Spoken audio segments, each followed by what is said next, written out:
Inflation climbs further to 6.7% in September as government races to put the plug on rising costs of basic goods that are now hurting regular households.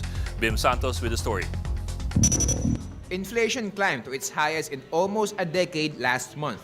From 6.4% year-on-year in August, inflation soared to 6.7% last September.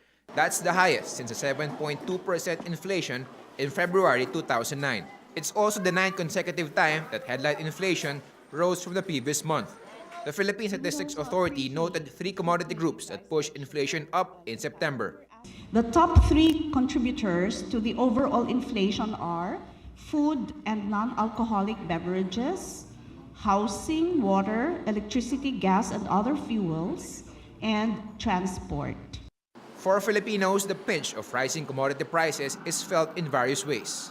Dahil sa inflation, dati nakakapag-Starbucks ako once a week or 2 times a week. Since nagkaroon ng ganong klaseng pagtaas ng mga bilihin, tumigil na ako sa pag-Starbucks or pagbili ng mga personal na luho ko.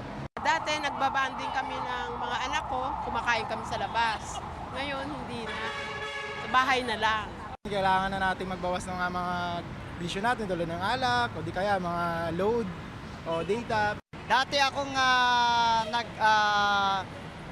nag-grab, pero ngayon MRT na lang. But the pain of rising inflation is most evident among the poor, who spends 2/3 of their budget for food. With the minimum wage that her husband earns being barely enough to cover their needs, Mylene says rising commodity prices means being further buried in debt. Her husband's ATM card has now been pawned to pay further dues, which as it stands is only enough to cover the monthly interest expense. Dati kasi nag-aalmusal kami, ngayon hindi na kami nag-aalmusal. Hindi na kami kumakain ng tama sa oras. Ang hirap, minsan naiisip mo, paano ba to bukas? Wala na namang tayong pagkain. The World Bank says that uncontrolled inflation is a threat to the country's poverty reduction goals. Food is a much larger part of the consumption baskets for poorer households, so it hits them at this point quite strongly, and that is really the risk of high inflation at the moment for more vulnerable households.